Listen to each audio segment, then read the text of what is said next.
MovieWeb.com. Hey, I'm Bert Rodriguez, sex blogger. One performer stands taller than the rest. Elektra Luxx. Am I interrupting something? Yeah. All the acclaim. The high-profile affair with late rock star Nick Chappell. But Elektra Luxx's sudden retirement from the adult film industry defined the end of an era. I heard you quit the biz. I'm pregnant. Oh my God. I'm so thrilled. Is it yours? You're teaching at a commune? I teach at a community center. Chapter 2, How to Seduce Just About Anything That Moves.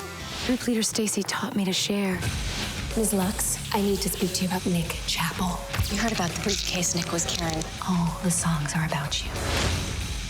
Nobody's ever written a song about me before. How can I ever pay you back? I need you to seduce my fiancé. Excuse me? What did you shoot first? Did you shoot Sucker Punch? I shot...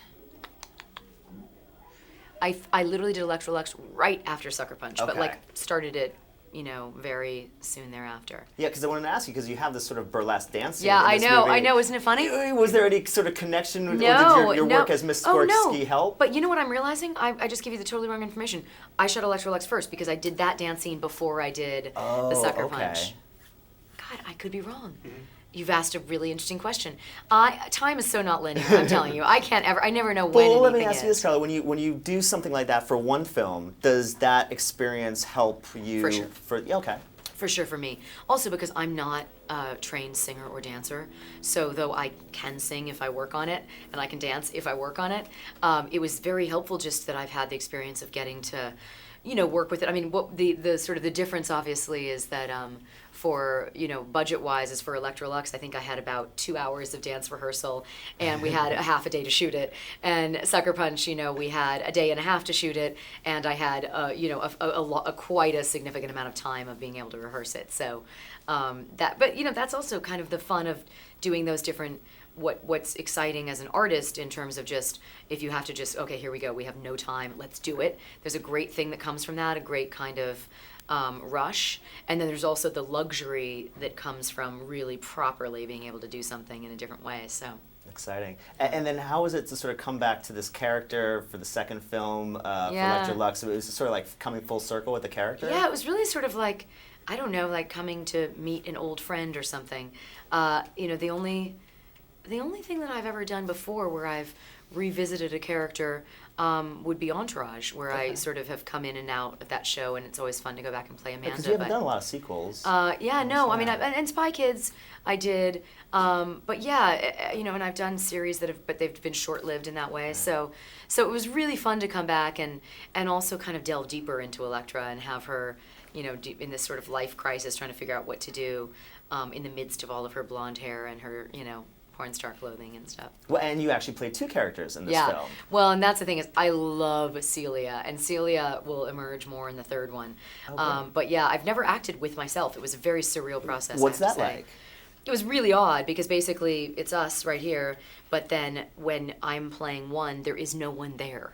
So someone's reading lines off, and I am basically recalling how I responded when I was in the other seat. Interesting. So it was really interesting. But I wanted to be able, because they are twins, even though they've taken such different sort of life paths, I wanted to have them have certain physical gestures that were similar, or little things that you go, oh, your sister's right, you were raised in.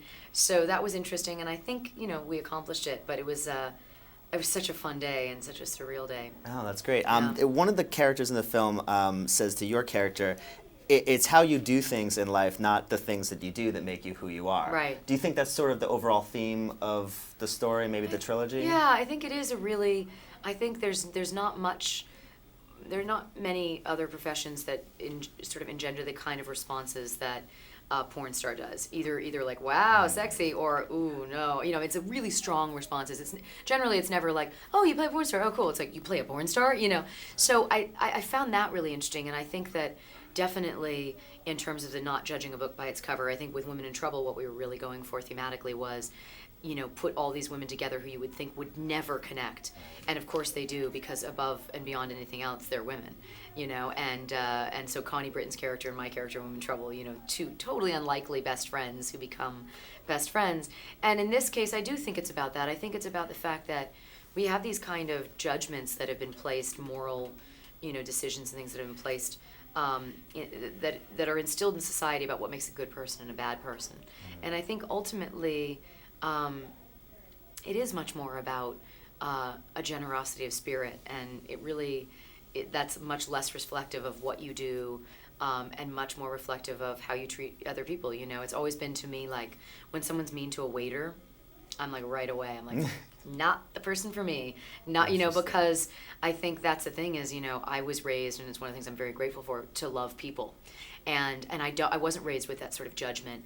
And I'm always, in these times when we hear people coming out when they get drunk or whatever, and they all of a sudden start like these horrible slurs. But I'm like, I'm so glad I don't have that in me. Like I actually just love people. And I think that, but I mean that kind of with the resonant, like really resonant. Like it changes the way you live your life. So anyway, I do think that is certainly a theme of the movie. Great. And quickly, will Elektra have the baby in Women in Ecstasy? She will. There will. It would depend how much the baby will be in the presence of the movie. We'll see. But yes, she will have had her baby. Perfect.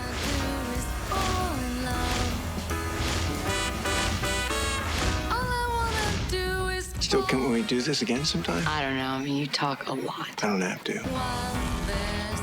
It won every major award, including 2 Best Actress statuettes for Miss Luxx. Mom, please, not now, please!